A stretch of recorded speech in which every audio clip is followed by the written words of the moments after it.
It's about time.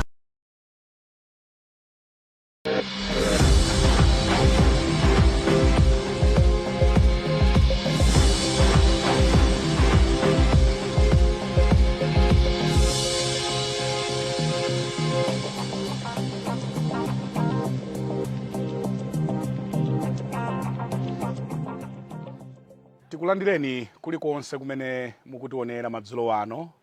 Ndine Brian Banda ndi programu inanso sabata ino ya Times Exclusive.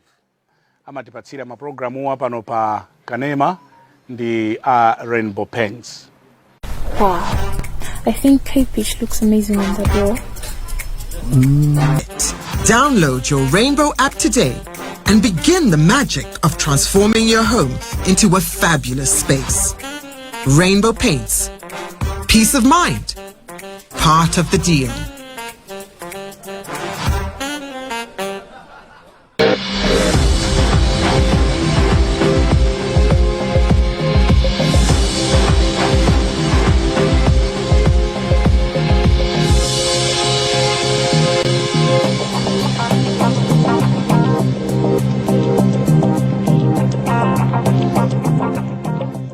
Mwenendo wanga mprogramu hii ndi Bambo Rex Chapota, amene ndi Executive Director wa bungwe la National Youth Council of Malawi.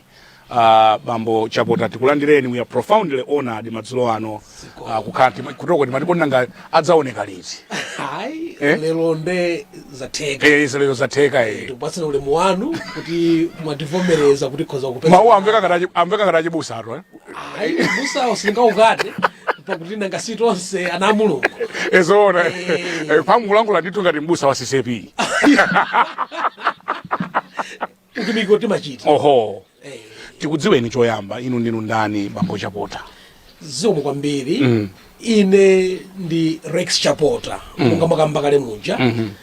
Chimene ndimakonda kunena nchona kuti dzina langa la Rex ndi dzina la Chilatini. Oh, kani yakafika kumene ngani? Yakafika kumene ngani?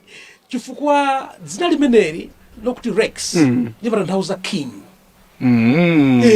Komanso sati king chabe yayi, a reigning king. Mfumu yapampando. Imandipatsa mangolomera dziko lotsa limeneli. Kuti zonse tichitikira tizikhala kuti tutsogola. Koma kwakukulukulu ine ndi amene ndikutsogolera bungwe la National Youth Council of Malawi. Ndipo ntchito imeneyi ndayiyamba pa 1 February chaka chino. 2023. 2024, yes. Kotero kuti ikamafika masiku atatu anayi ndikwanisa 6 months on this new job.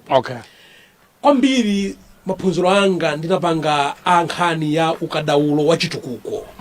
Imene timati rural development. Komanso ndagwira ntchito ngati zimenezi zotsogola mabungwe kwa zaka zambiri ndithu. Sindine mwana yayi mu ntchitoyi. Ntchito imene ndayigwira ndithu. Kudzita mandira ano kumeneko? Koma kunena zoona zake. Kuti nanga sinchito kufunika experience yake. Kudzita mandira kumene kwa Chapota. Hayi kungonena kuti kodi nanga si tudzifotokoza. Chabwino ndiye dzifotokozeni. Kotero kuti ife timvetsera. Zikomukwambiri. Kotero kuti nisanafike kuno ndimagwira ntchito ina kunja kwa dziko lino kwa zaka 6. Yotumikira mayiko 14. Kotero kuti tati yayi pano tibwere kumudzi. Tigwire nawo achinyamata akuno ku Malawi. Ndimene ndingadzikambire ine ndithu. So mwapezeka ko bwanji ku National Youth Council of Malawi? Kumene kuti kupezeka kwake nkonna kuti kwa nthawi ziwiri napanga apply ntchito imene ntayiona. Ma 2022 napanga apply kuti zero kuma interviews akuti ayi musabwere zatsekedwa. Ndili kunjako. Munali kuti? Ndili ku Arusha, Tanzania. Nde 2023 zinatulukanso tinapanga apply. Kenaka ulendo kuma interviews. Kumene kuja kuti tsotsombetsa mafunso. Ala tsotsombetsa? Ya bale. Ine ndili zomwezi. Mwachisomo ndikutipatsa mwayi wokuti titumikire Amalawi pa ntchito imeneyi. Ndiye mene mati pa 1 February ndimene nayamba kutumikira ngati Executive Director wa National Youth Council of Malawi. Okambawa kamakamba akumanena kuti ku Tanzania kumunali bwino. Akumanena kuti amanena kuti abambo awa siti kuamvetsa. You know, for lack of a better word. Abambo awa siti kuamvetsa chimene akufuna chifukwa ku Tanzania kwa kuti adali bwino kale. Yeah, inkhaniyo tiyamika ambuye chifukwa chisomo chogwira ntchito ngati an international expatriate. Koma tivomerezenso kuti kuno ku Malawi tiliso ndi mwayi wotumikira dziko la Malawi. Ndizoonadi bwana Banda kuti ku Arusha Tanzania tali ndi ntchito yabwino. Hayi kuno kumbali ndithu pa TV pano. Madi nzoona ntchito yabwino. Koma zimenezi tazisekaye apo chifukwa dziko la Malawi deserves the best. Osati kuti mudamva kuti ku Malawi kumakhala madilu mbomamo. Ndiye ndikalemere nsanga ku Malawi ko. Hayinso chifukwa chikhankhani makobidi. Kumene daliko amatipatsa makobidi nthu abwino zona zake zimenezo. Kuposa amene aulanda. Zona zake ndithu. Ndiye mutu wanu kugwira. Pamene pandito kugwira zedi. Chifukwa chimene tikufuna kwambiri si nkhani yokuti kodi ndrama zikubwera kwa iwe ndi zingati. Koma kuti kodi zimene iweyo uli nazo maluso ako angathandizire dziko lako kuti khale labwino bwanji. Ndi pamene pagona nkhani imeneyi. Kotero kuti cholinga changa pobwera ku National Youth Council of Malawi chifukwa ndikudziwa kuti chuma cha dziko la Malawi chili mwa chinyamatawo. Tifuna chinyamatawo apindule. Akapindula zaposa million amene ungalandire munthu pa masalari. So it's not about ndalama. Ndalama munazo kale. Ambuye anathandizira ndithu. Marija? Ambuye anathandizira. Yeah. Takatukuzoona ndakundalama. Nkhani siza ambuye. Yeah, nangasi. Inu ndisazitamandire. Komadi nkhani sindalama. Komanso ndalama tabwirako moyo. Ndiye what do you want? What I want is a transformation of this nation. Okay. Through right Ndiye ulata khala kuti sakukulipirani, okay? Because chimene nchonena kuti mwasiya ntchito yabwino ku Arusha. Ndiye mubwera kuno. Inu mudziwanso ma bureaucracy amene amakhala mboma. Chifukwa ndinafunsa kuti munthu wanu ukugwira. Apapa wagwira zedi. Wagwira? Kwambiri. Chifukwa nkhani si mimba yanga. Nkhani ndi kuthandizira achinyamata a dziko la Malawi. Bwana Brian, ife pamene timagwira ntchito maiko siyana timathandizira at Africa level. Okay. Maiko aja ndokumathandizika. Ndiye patapezeka mwayi wokuti ukathandize dziko lako. Ndi chinthu cha mtengo wapatali. Makamaka pa nkhani za chinyamata. Chifukwa dziko nalilonse ngati lingapange zinthu zabwino pa chinyamata yake, dziko limenelo lili ndi tsogolo. Kotero kuti chimenecho ndiye chinatisuntha mtima kuti iyayi kaperekeni maluso anu ndi zimene mungathe ku dziko la Malawi. So National Youth Council of Malawi. Imatani. National Youth Council of Malawi ndi bungwe la boma. Okay. Limene linakhazikitsidwa ndi Act of Parliament number 22 of 1996. Okay. Cholinga chachikulu nchonda kuti bungwe limeneli liyendetse ntchito za chinyamata Malawi. Muchizungu amati to promote and control all forms of youth activities in Malawi. Okay.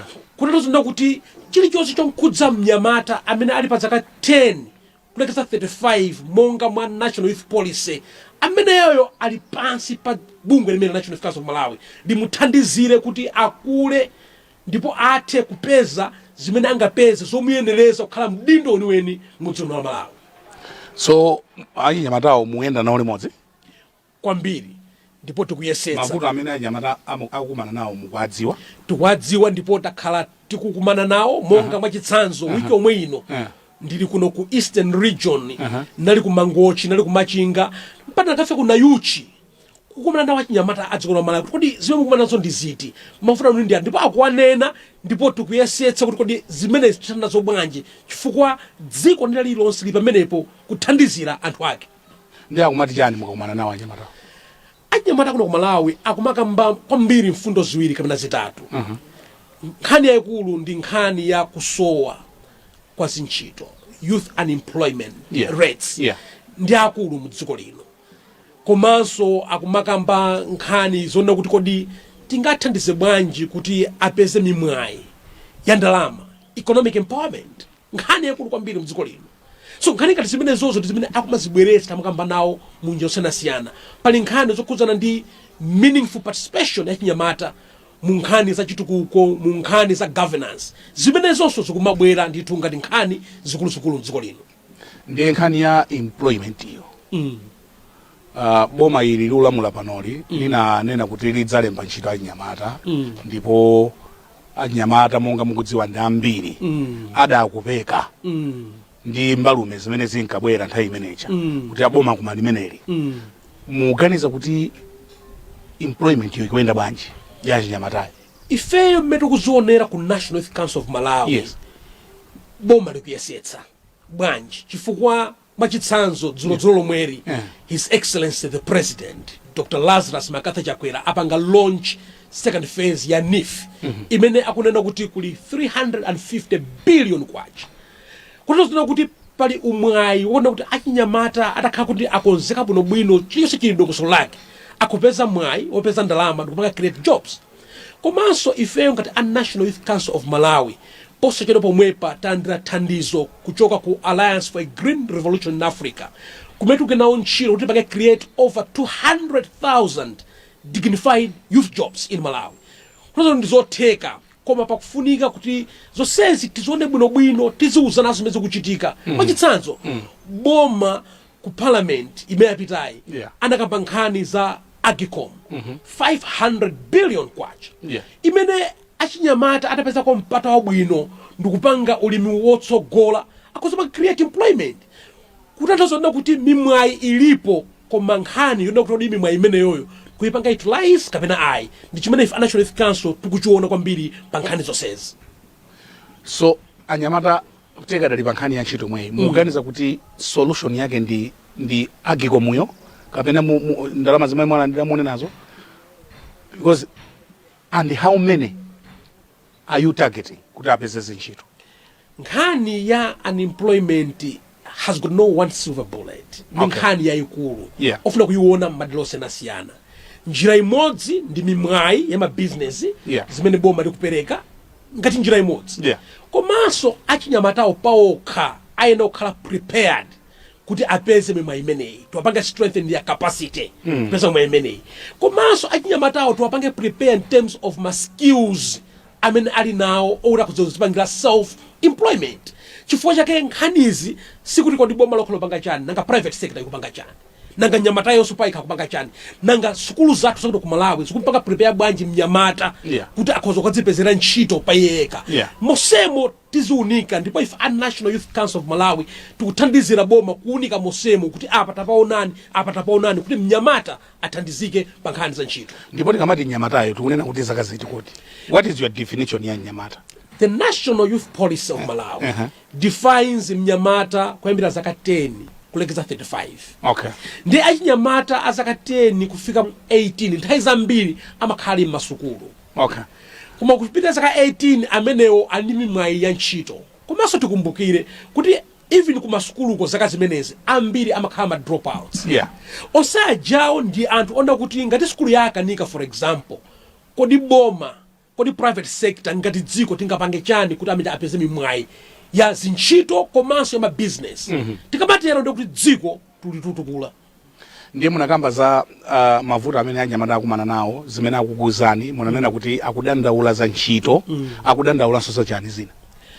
Nkhani ina kwambiri akufuna participation azikhala mimwayi pa nkhani ya ma development komanso governance kunazikhala mimwayi pa udindo osiyanasiyana. Mwachitsanzo posachedwa napangitsa mkumano wa chinyamata ku Blantyre wokhudzana ndi National Youth Conversations kuti kodi achinyamata angatengepo mbali bwanji pa nkhani za ndale pa nkhani za ma elections. Achinyamata akumanenetsa kuna kuti ifetu zomangoti tikakhala ovota chabe zatitopetsa ifeso tikhala olamulira tikhala nawonso adindo. Ndipo National Youth Policy imakamba zimene zibwinobwino kuti 30% of all governance positions achinyamata azikhala pati pamenepo. Ndi izi ndi zimene achinyamata akunena ndipo policy zilimo kufunika dziko tonse tithandizira achinyamata amene wawa zimenezi azikwaniritsa. The challenge ndionena kuti tikamakamba za achinyamata timakambano nthawi yofuna kuti zitikomere nthawi ya kampeni ndi zina zotero. achinyamatawo adzakhala liti atsogoleri apano chifukwa satsogoleriso amawa yeah achinyamata kunena zoona kunena kuti utsogoleri woti wamawa meze sinatha ndi atsogoleri alero yeah kotero kuti aliyense ayenera kupangapo ntchito kuti achinyamata wodi aoneke utsogolero lawo walero. Chisanzo china achinyamata kuna yuchi dzana lomweri ananena muona mtima kuti achapota ife tikufuna kuti atamati makansala alipo 5 kudola lathu lino awiri atatu achinyamata ma MP ngati alipo 10 mu district yathu atatu anayi achinyamata koma zimene zoti zichitike pakufunika aliyense komanso adindo atengepo mbali apatse mpata achinyamata apange nawo masankho komanso sangoona achinyamata ngati kungoti atithandizire ife tikalowe ku ufumu. Yeah, I think that's what the majority of them amamba ngati choncho tingo apatsa mulalo akuluakuluwa then akakalowa basi atiwala koma achinyamata kuti iyayi moraloyo ife tikupatsana nafenso tipatsane tonse moralo tonse inuyo a National Youth Council mukuapatsa mulalo anyamatawa kwambiri zedi chifukwa strategy number 3 ya mu National Youth Policy imanena kuti ntchito yathu ndiyo panga promote this meaningful participation. Ndiye ife tikuyesetsa zimene zitawapatsa achinyamata mwachitsanzo tumapanga misonkhano tukupanga ma trainings osiyanasiyana kuti tiwapatse capacity chifukwa asonkhani sio kokhala pa tebulo umatakhala pa tebulopo ukhale ndi nzeru zotchakuka kuti nyamata akabwera pamene podi aonetse kuti nyamata ameneyu ndi waukadaulo zimenezi achinyamata tikwathandizira zisazo zina tiwapatsa achinyamata even mipata yopanga attend international conferences and platforms mmene amasulidwa maluso osiyanasiyana cholinga achinyamata a Malawi akhale openya achinyamata a Malawi akhale ndi maluso oyenerera akatero akathandizira at all levels of governance in this nation. For a long time bungwe lanuli silimamveka kunali ndipo anthu amafunsa kuti tili ndi utsogoleri pa nkhani ya achinyamata mdziko muno, and one of the challenges imene nalipo ndi ya funding. Samakupatsani ndalama zokwanira. Mwachitapo chani pa nkhani imene? Zonadi Brian nthamene feti mayamba pa 1st February aliyense ndizungulira pa ntchito imeneyi amanena kuti achapota mabwera pamene National Youth Council is on a deathbed. Inaferabe? Hayi zona zake ndi zimenezo. Tsali ndikuzani chifukwa ine ntangoyamba ntchito second day kuti ndipeze mapepala opangira print kunalibe ku office. Tona kunalibe ku office. Toilet paper kulibe ku office. Tsono zikhala bwanji. Munthu ndiyokera kwa Arusha tu. Munthu ndiyokera kwa Arusha. Ndiye pomwepo tinapanga chisankho ngati a new management team imene abwera tonse kumene kuna kuti how can we profile the council and raise resources for the council as one of our revamp agenda. Nifuna tikutsimikizireni bwana Brian muli apa kuti nthawi ndimobwera funding ya council imakhala around 350 million. Koma when the budget sitting of parliament imatha mu March this year, the government of Malawi had brought in 2.7 billion to the council, which is a 600% increase. Koma sidangolekezera pokhapo iyayi boma labweretsa matiso amene wawa komanso ngati management tikuyesetsa ndi body yathu kufikiranso anthu ena ndi ena otathandize pakali pano 2 yakuti yo sikwanirabe chifukwa mavuto achinyamata ngambiri ntchito ndi yayikulu mdziko lino okuti pakali pano we've raised around 5 to 6 billion kwacha in the last 6 months to turn around the fortunes of the National Youth Council. Tikatelo anyamata ambiri tikafikira. So you are financially okay as an organization? No, we have started being it's a big jump from 350 million to 2.6 billion. Yes, it's a big jump. But remember, tinali pa deathbed. So panopo tango tsimuka. Ndetso pano kufunika kuti tikhale nazo zonse zotiyenerera. Kotero kuti even in the mid-year budget review, we want to request from Minister of Finance for more resources. Why? Chifukwa mavuto achinyamata ndi ambiri bwana Brian. Mwachitsanzo tapanga launch youth cooperative grants for achinyamata Okay. kuti apanga apply amene ali ma youth NGOs. Okay. Chifukwa ifeso ngati youth council ndife registrar Okay. wa all youth led organizations in Malawi. Okay. Ndi ngati akunkhotakota youth organization. Amene aja. Okay. Apanga apply applications, hundreds of applications. Okay. Drama zimaka dedicate for that grant only 100 million kwacha. We need more resources. That's right, yeah. Chifukwa cholinga cha National Youth Council of Malawi chino kuti mnyamata wa kumudzi at that community level amve kukoma ndi boma lake. Aone kuti boma lake likumuthandiza pa mavuto ake. And zimenezo, if a youth council is made kupanga, and we trust kuti with cooperation with the current government, we can do better than what we're doing now. Nthawi zina kumakhala misonkhano kunjaku ndi amayitana achinyamata. Vuto limene limakhalapo kuti ukapeza kuti msonkhano wa achinyamata kwapita azigogo. Zonadi we? Zimachitika. Muzidziwa. Zidziwa. Zimakhala bwanji. Kumene kuja kumakhala kusokoneza. And ife zimenezozo tazisintha kale at the National Youth Council of Malawi. Mwachitsanzo. Posachedwa apa tikupita ku Rwanda as a nation at the African Food Systems Forum. Okay. Kumene achinyamata 10 aina kuti apite akapake showcase zimene achinyamata akupanga pa nkhani ya ulimi. Okay. If as National Youth Council of Malawi taika pa website yathu pa Facebook page patu kwauza achinyamata ma WhatsApp group kuti apanga apply so that achinyamata amene ali pa ground ali community apeze nawo mpata okana zimenezi. Posachedwa apa kuli SADC Youth Parliamentary Forum ku Zimbabwe. The same thing. Tukwauza achinyamata pangana apply so that achinyamata apite kumene kuja. What we want is a balance of representation. Achinyamata akapita 5 ndindo modzi kapena awiri apite nawo. Fo pali nkhani zina zimene wo atapanga aina kuti ampange refer kumdindo kuti pangani implement. Kumanthezi zina adindo osama chuluka kuposa soma delegates yo. Zola kuika zimenezo. Ino simuchita? Hayi ndipo silingaisere.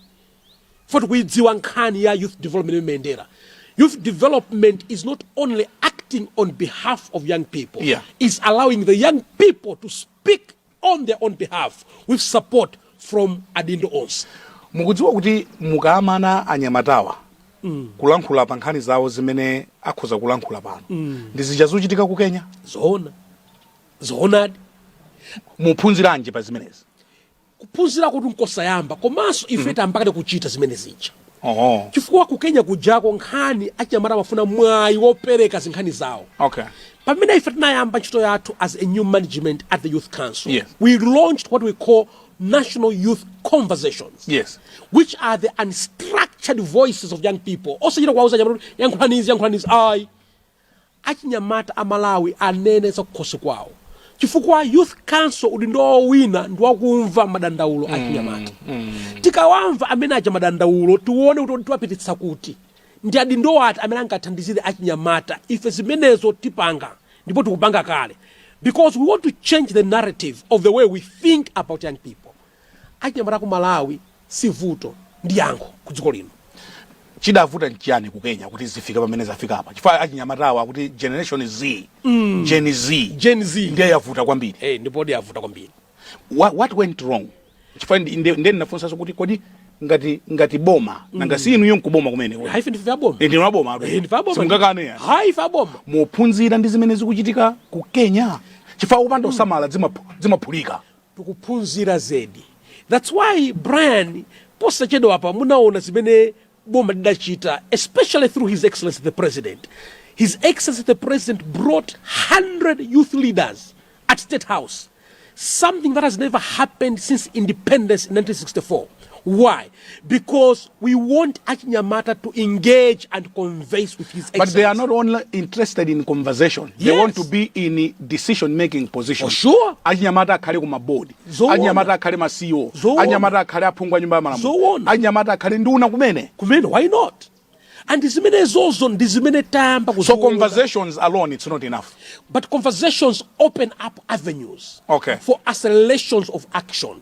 So if nkhani siyongo kamba koma ngati simuna zikambe simungazichite ndi kukambako ndi chiyambicho chifukwa mutakambilana ndi maneno kuti tsopano tipanga chani ndiye padakali panopo tikuyesetsa kuti paliponse zinthu zisinthe mwachitsanzo. Yes. the Malawi Electoral Commission posachedwa apa anatifunsa if a National Youth Council of Malawi kuti ndi zinthu zitu zimene achinyamata akunena zimene afuna zisinthe tawauza chifukwa achinyamata anatiuza zimene ziji kuti those conversations are opening up new avenues of resources. Chitsanzo tinandi conversation ina yokhuzana ndi food systems in agriculture.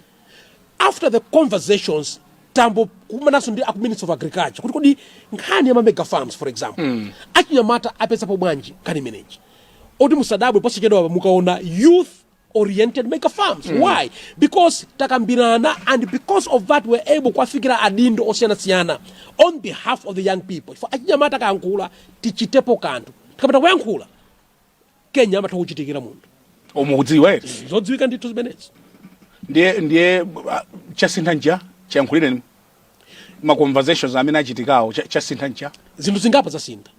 Mwachitsanzo pamene tinapanga conversation ina around April, tinaitana a National Economic Empowerment Fund ANIF kuti tabwera anifa achinyamata kudandaula kuti ngongolezi muti zilipo koma osautani sakupanga no benefit as far as they're concerned. Ndipo akunena kuti chikuvuta ndi nkhani ya the collateral arrangements pa ngongole za ANIF.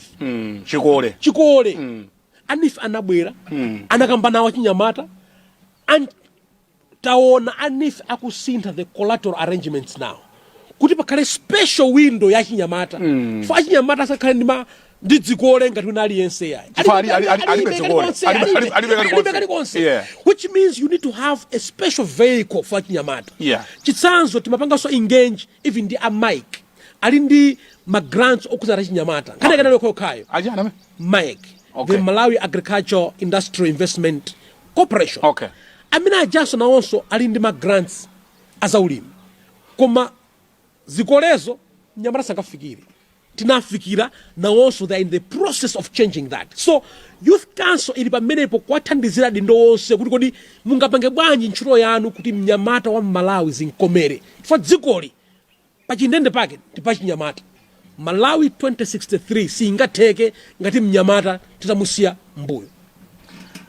What about zimene amachita azipani kugwiritsa ntchito anyamata as agents of destruction kumenyana anyamata akafuna kuchita na chipongwe ndi kugwiritsa ntchito anyamata mukwauza chani adindo mzipanimo nkhani imeneyo inatulukanso ku conversation inatuluka chifani yaikulu nkhani imeneyo ndiponso adindo enaso adali momwemo achinyamata a Malawi akunenetsa kuti ife zotigwiritsa ntchito ngati makaso ayi ngati mukufuna kuti tigwire ntchito limodzi in a campaign scenario. Yes, campaign ndi campaign koma tonse tipeze mimwayi chifukwa achinyamata aja akachoka kungugwisidwa ntchito afuna chakudya pakhomo pawo afunika nyumba yogona ena achinyamata amene aja amakhali ndi mabanja afunika thandiza mabanja tawo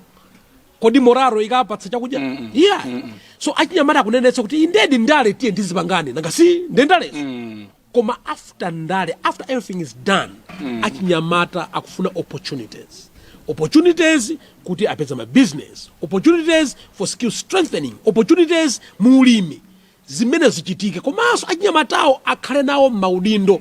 Mwachitsanzo tikuva kuti kuli ma convention ambiri amene akubwera masuku abwera ife ngati National Youth Council of Malawi ndi kwanu komweko kwathuku ife ndife akonse kaya nakasife aboma ndi kwanu ife ndife akonse ndi kwanu komweko so kubwera sa convention kwanu ife akonse chifukwa ife zipani zonse nzathu chabwino nakasife ndife akuboma ono mana ngati muvomera kuti muli ncharo chimane hayi ife National Youth Council of Malawi timagwira ndi zipani zonse koma tuthaina kudalowa ndale kumeneko kuno ku National Youth Council ino simudziwa musayankhe kuti nanga situ zoti kodi nkhani yake ndititi miukambaye kuti pakatipa ndali tatuluka kudziko lino mudziwa amsalewa nde makamba za using achinyamata for political gains. Yes, okuti uthenga wathu nona kuti pamene zipani zosiyanasiyana zikupita ku convention achinyamata tapatsani mpata nawo apekesane nawo ife achinyamata amene wakunenetsa kuti ife tili ndi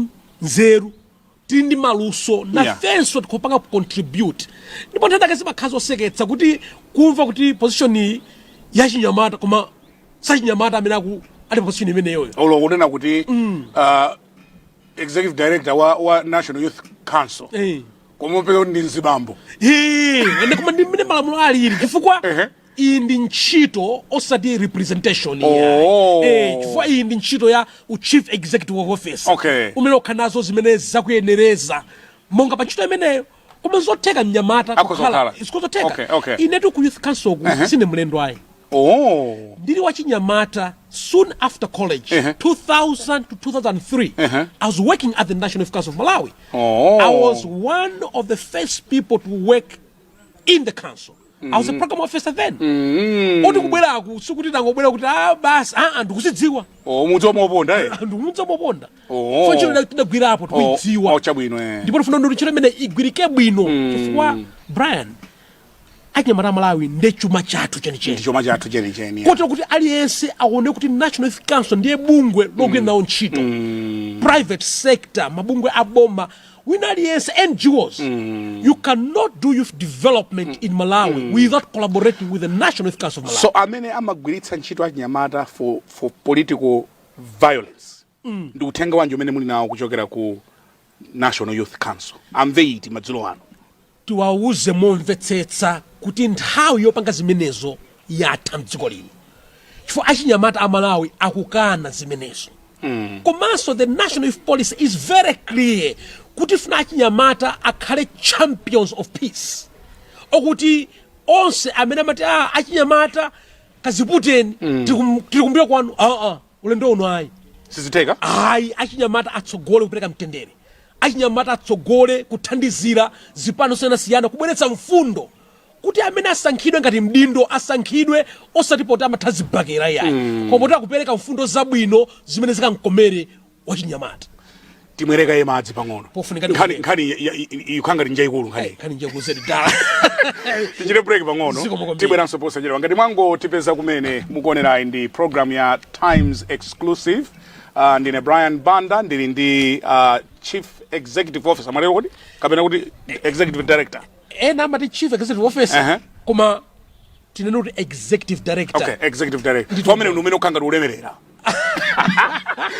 Ndili ndi Executive Director a National Youth Council of Malawi. Akutipatsira programu madzulo ano ndi Rainbow Paints. Timva uthenga wawo and will continue my conversation ndi Bambo Rex Chapota, Executive Director wa National Youth Council. Musatalikire. Wow.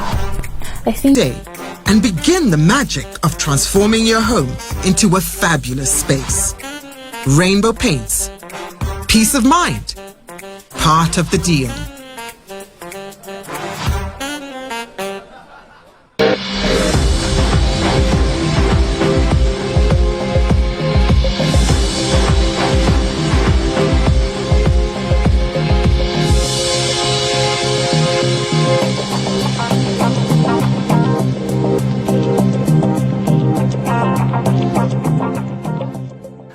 Ngati mwango tipeza kumene tili ngawo lachiwiri komanso lomaliza la programu yathu madzulo ano ya Times Exclusive pano pa kanema wa Times. Ndili ndi abusa Rex Chapota amene ndi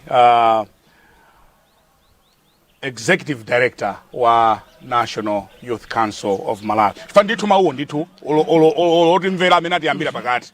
Angoti koda ndabusa akuti amene. Hayi kulalika ndini malalika. Malalika ndithu. Ndine ntumbusa kolala. Hayi mutero tu. Hayi mutero tu. Hayi nditu nimeziliri. Kolala uje pakosi. Mpingwa? Revive Life Church. Chabwino. Ori mabwera kulilongwe mu pita pa St John's Baja. Iyayi udzakhala nafe limodzi. Udzadalitsika kwambiri. Padali nkhani imene sikudziwika mtu wake for lack of a better word. Palibe chimene tinganene kuti chachitika ya National National Youth Service. Youth Service. Padachitika kaphokoso kena kulizi kuzimene ziyasonzano so zimene zija ndi zaboma iyayi zimene zija ndi za National Youth Council kapenayi. That's my question. Fuso lano ndili yankha zimene zija ndi zaboma. Ife a National Youth Council of Malawi tenokhala nawo mbali ya nkhani zimene zija. Koma padakali pano program imene ijayo ndi a flagship program in the Ministry of Youth and Sports. Kotero kuti ndi kumene ili padakali pano. Koma ife ngati National Youth Council of Malawi ndi program imene tikuyang'ananso kwambiri chifukwa it's a flagship program. So langa loti ili mu office mwanu padakali pano ayi ili kuti ili ku Ministry of Youth ku Department of Youth. So why is it not with you? Nangasa muchita dinu la nyamata ndinuyo. Nkhani imeneyi tikuzonena kuti akhoza kufotokoza bwino aku Ministry of Youth. Koma chimene ife tikudziwa nchonena kuti ndi program yofunika imene chilichonse muno Malawi chizipangana align with the National Youth Service. For program imene ijayo ikufuna kuti mnyamata wa Malawi akhale muna ndi zinthu ziwiri zofunika kwambiri. Number 1, akhale ndi ma skills amenga mthandiza khaliza ntchito zija, akhale na ma skills amene wawo. Komanso mnyamata ameneyo akhalenso ndi mindset change niyeni, asinthike maganiziro ake, akhale mnyamata amene walikonda dziko ndipo funa apereke mphamvu zake zonse ku dziko la Malawi. Koma padakali pano monga simadakambira a president takaona ku State House amanena kuti ndi anyamata ochepa amene akhudzidwa ndi project manager, komanso zida kapena zinthu zimene zingayenereza anyamata tamaliza ma trainings awo kuti atenge sisinaperekedwe monga mmene zimene zakhalira padakali pano.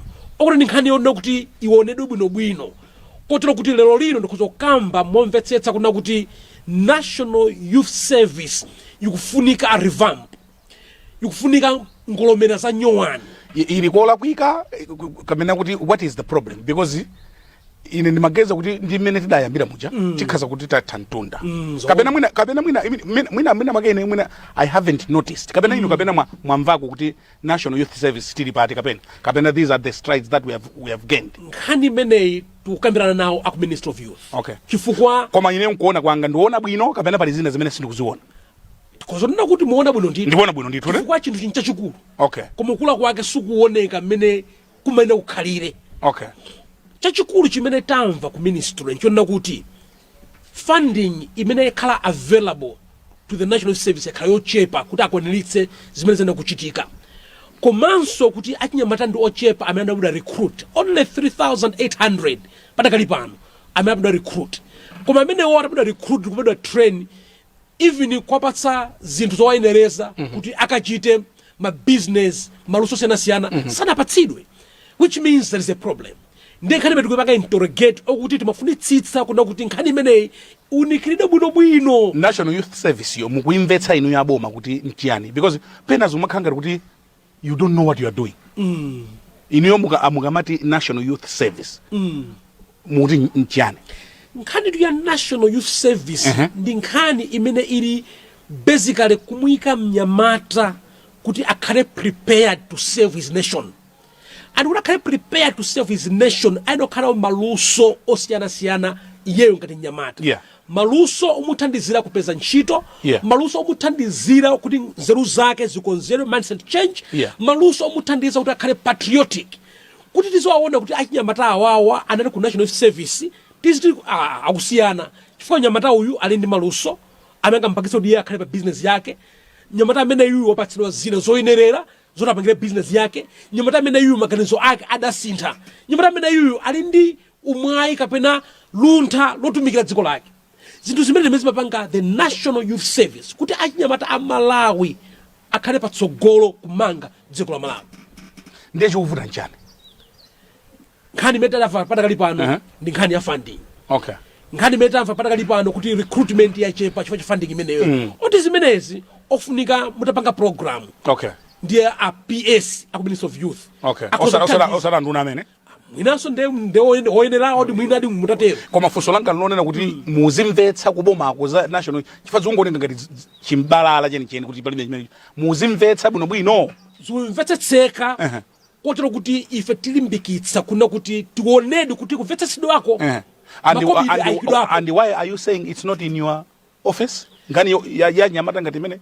Sindikudziwa kuti sidakhala bwanji nkhani so imene tikufunsa nafe kuti kodi nkhani imeneyi what is the role of the National Youth Council of Malawi? Okay. For nkhani imene imayenera kuti the Youth Council is taking leadership in this program. So tukambirana ndi a Minister of Youth kuti tione kuti mtu wake weniweni nkhani imeneyi ndi otani. So inuyo a National Youth Council kweni mmatani chifukwa mwangokhala nkhanga tilifaliwa youth organizations. Ulifaliwa situkukana chifukwa ndi chimene act iso ikunena. Koma is there anything else? Yes.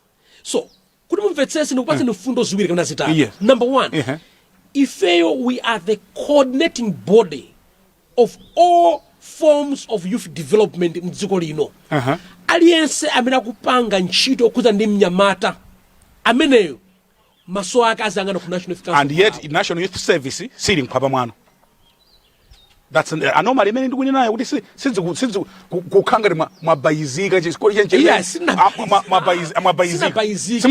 mabayizike ili ku line ministry ndipo tukupanga nawo link aku line ministry kuti zimenezi zoneke mtu wake. Ndipo zilongosoka msikero. Okay.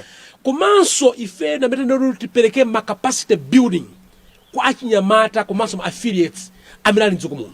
Mwachitsanzo right now tindi over 250 youth led organizations amene akupanga zituko zosiyana m'madera mwawo amenewo ife timene tiwapange monitor. Yet anyamatawo they are struggling to get funding. Yes. Akuvutika kulemba ma proposal.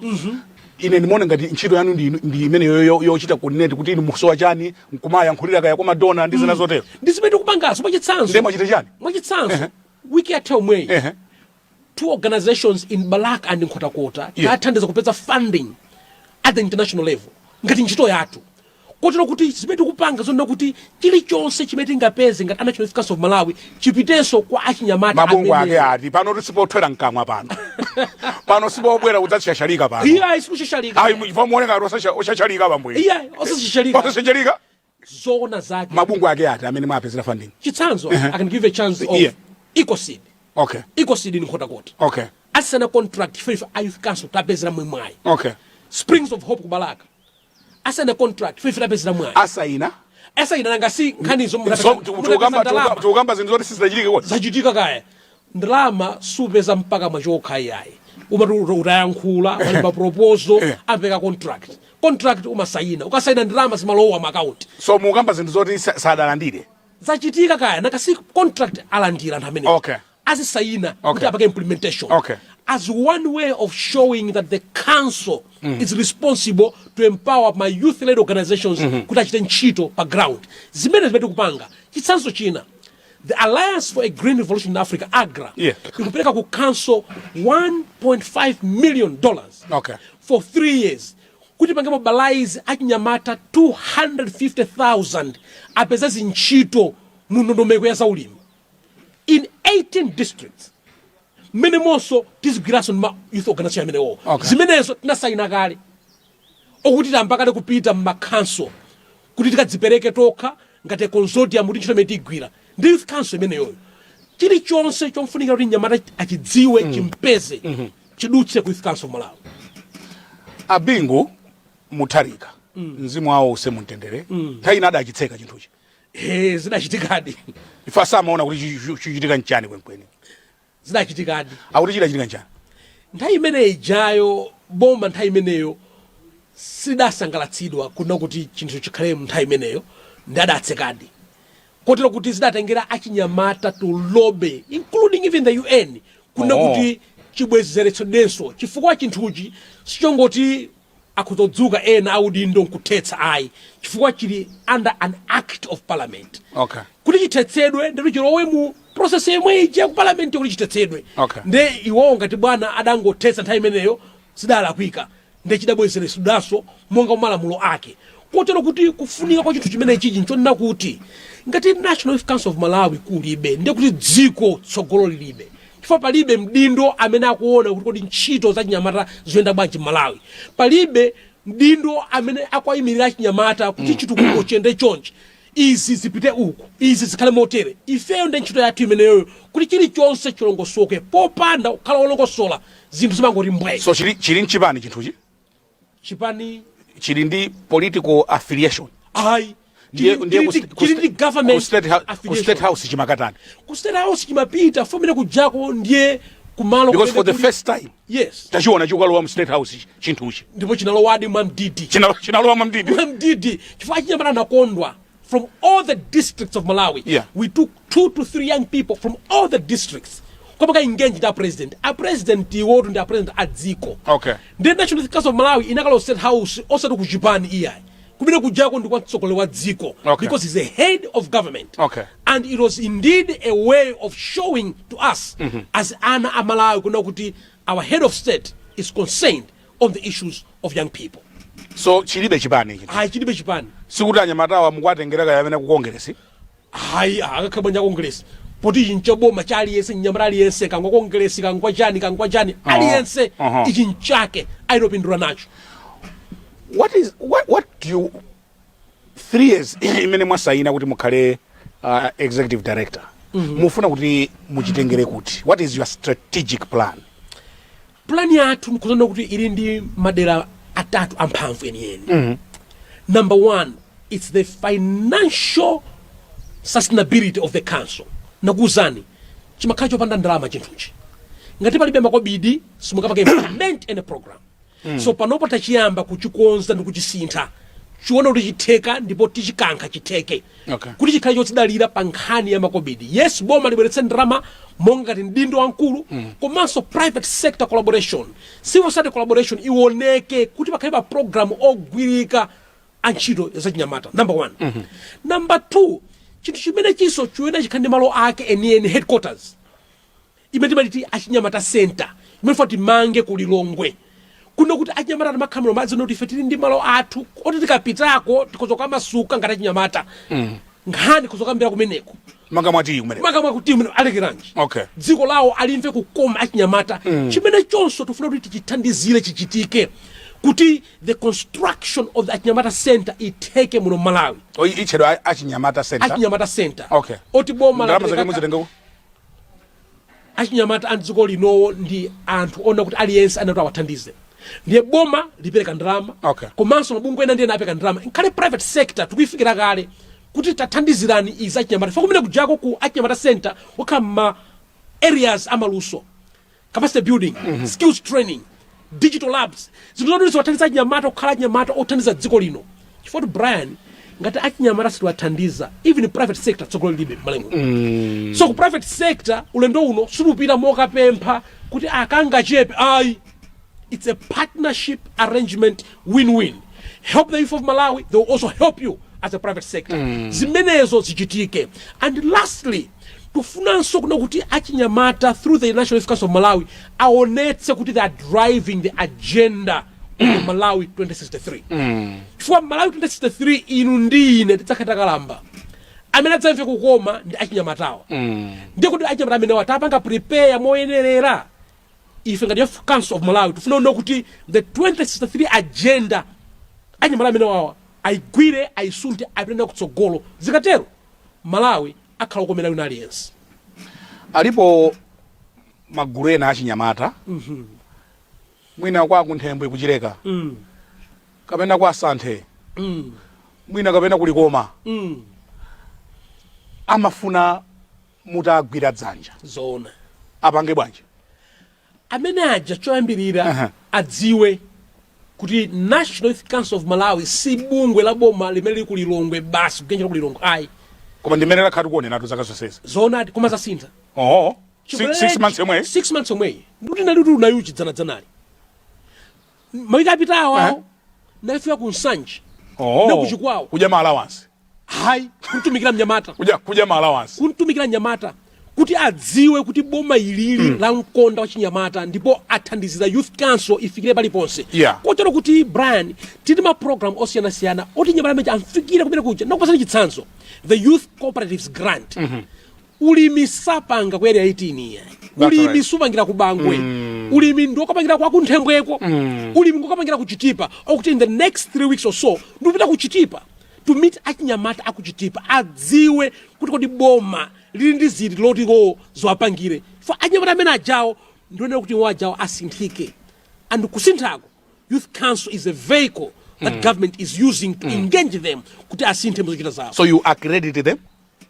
Timapanga accredit, timapanga regulate, komanso we provide support to those youth organizations kuti atumikire achinyamata zinzawo. Alipo ambiri bwanji kodi achinyamata mdziko muno?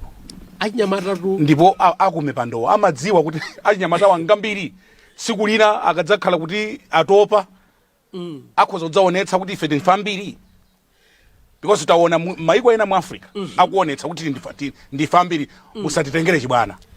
Brian, nkhani achinyamata ndi nkhani yodabwitsa kwambiri. Chifukwa chake ndichi statistics ikutiuza kuti 51% of this nation ndi achinyamata between the age of 10 to 35. 51%, which means katilipa 20 million. Ndetu kambaza around 12 million da chinyamata. Komanso advantage. If you look at only below 35 years of age, sika pants, 80% achinyamata. Even urapanga ma statistics anthu amene akavota 70% achinyamata. Ndiye bwanja achinyamata, we are not putting them at the center of our discussions. Ndiye kuti zimalakwika tukonza zimenezo. Komanso boma in the Malawi 2063 linaona chimenecho. Koma kuti zipitilire kuchoka pakulemba papepala, zikhali zenizeni.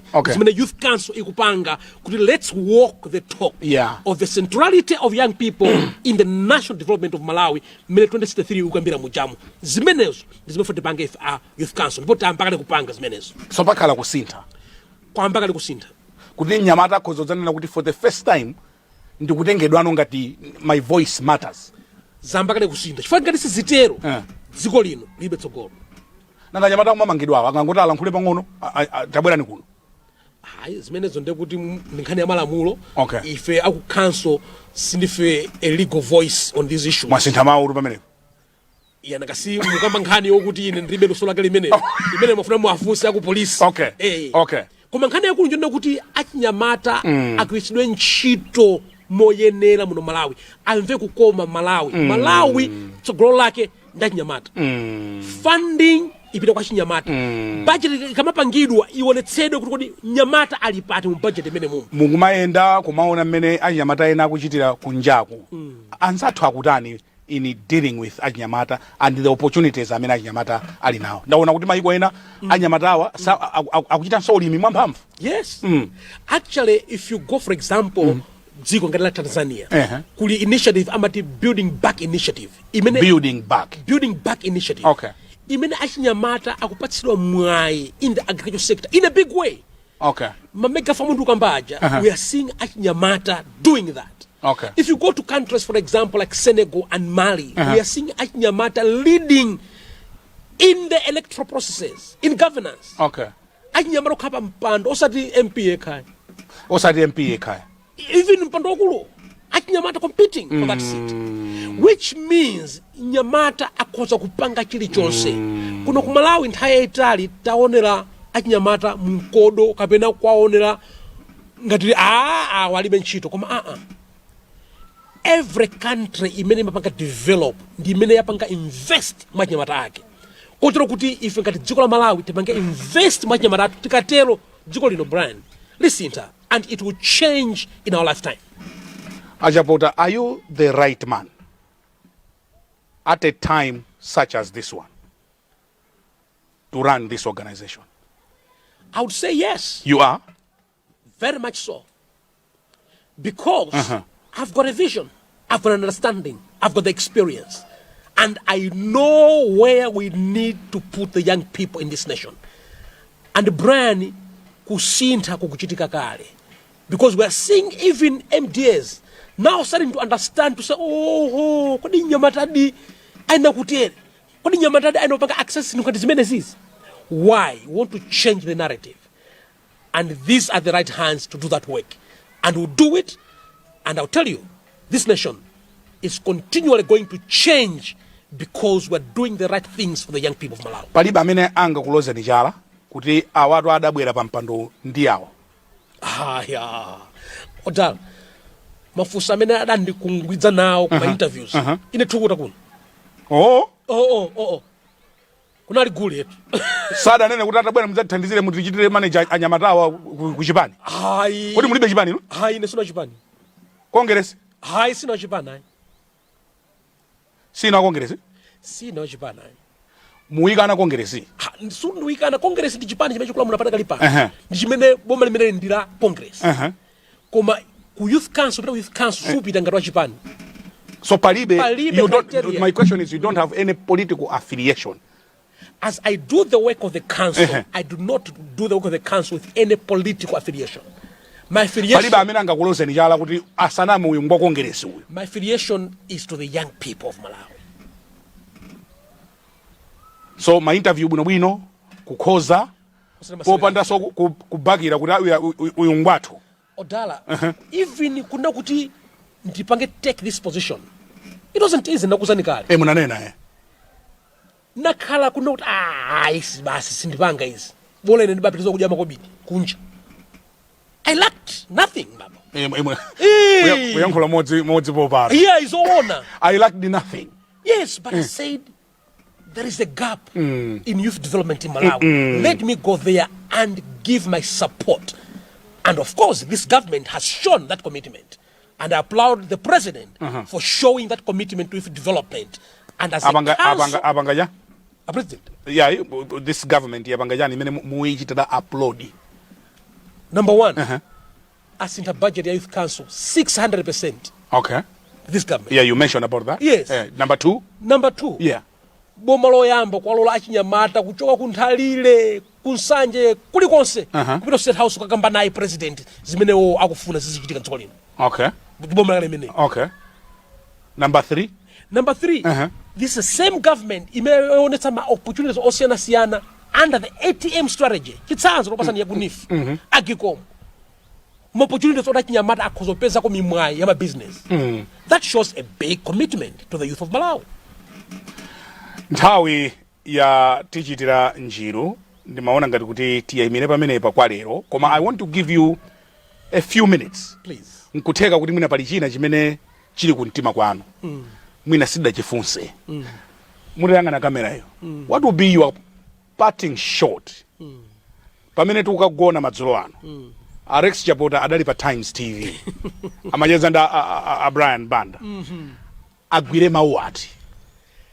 Mautu akulu okuti tigwire ngati dziko ndionena kuti ngati achinyamata a dziko la Malawi situwapatsa zowayenereza kuti akule akhale ndi maluso akhale ndi kuthekera kuti wo moyo aumve kukoma ndi kuti dzikoli tapa kotero kuti pakufunika kuti adindo onse kandi ku private sector, civil society, all development partners to come together and rally behind youth development. Chifukwa youth development ndiye pachinde cha Malawi 2063. And National Youth Council of Malawi is there to take this issue of youth development to the next level and to make sure achinyamata Malawi amve kukoma ndi dziko lawo. Ino mambo Rex Chapota tikufuna tikuyamikeni kwambiri. Mukakhala kuti simuli busy mawerenga mabuku anje kwambiri Bible. Bible kwambiri komanso ndi mabuku othandiza kuchapa mutu fa mutu mmofunika machapamo umachapamo uziona patali esozona umeona patali mwafika pa National Youth Council pa kapena panso zina zimene mmakhumbira mutachita tangoyamba ngati munthu tsopano u executive director wakukwanirani, you are content kapena pali zina zimene mukhumbira nanga uzadere nachitaponso kale sikuti nkuyamba kuti ndiro udabwitsidwa nawo kodi sikuti munthu angakukumbeni hayi zasiwo zitamazidziwa nkale inu nabambo inu ngatha moto koma kuzichepetsa kuona kuti mulungu atipatsa chisomo chotumikira ma different arenas of life kotero kuti tifuna ndithu basi tizipitirebe kutumikira dziko la Malawi mmene zingatheremo ndi mmene mimwayi ingapezekera. Ndikufuna ndikuyamikeni kwambiri. You have been kind enough kukhala nafe program we.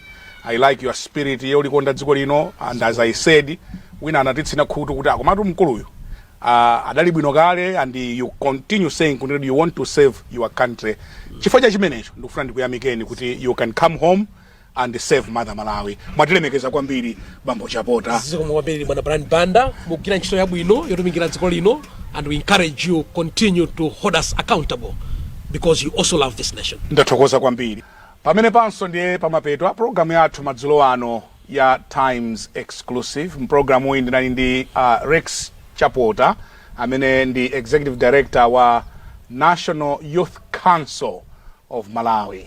Tiwathokozenso Orika Beach potilola kuti khozo jambulira program uyi kuno kumangoshi. Ndine Brian Banda malomwa ife tonse kuno kumangoshi. Tingoti mwakumanonse, and until next week, it's goodbye.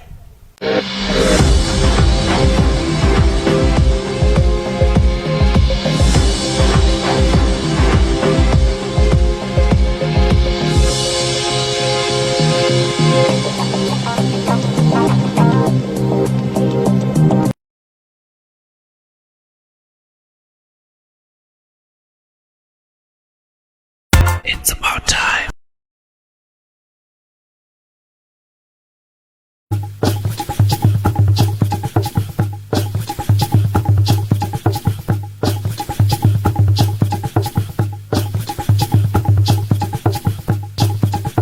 Sound check.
Where I need to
kuchipululu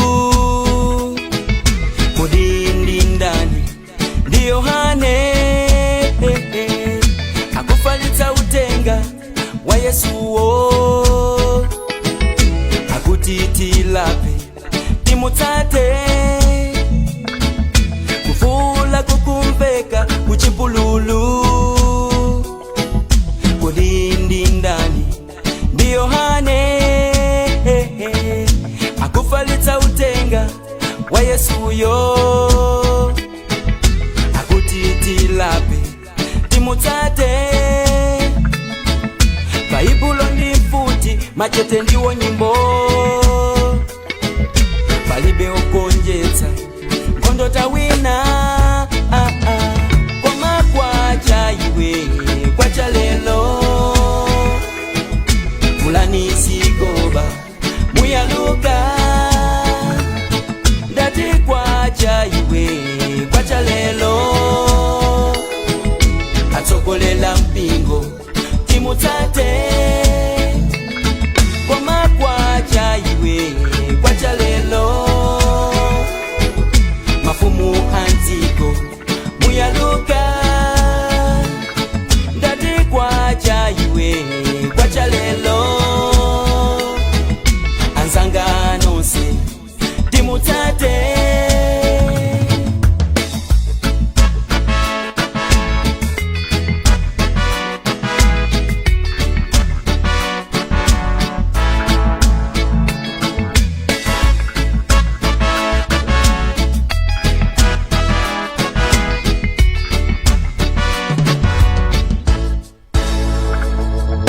alembi ndi afalitsi muchedwe lanji mukonda ndalama ndizotsala alembi ndi afalitsi muchedwe lanji mukonda ndalama ndizotsala mumfinya mzanu ndichopeleka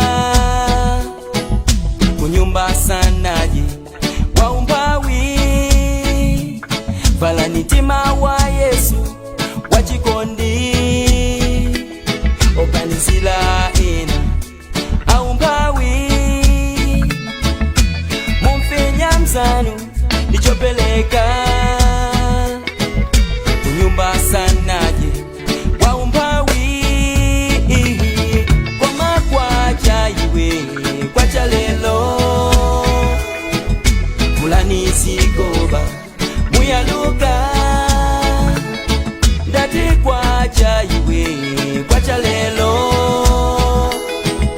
atsogolela mpingo timutsate koma kwacha iwe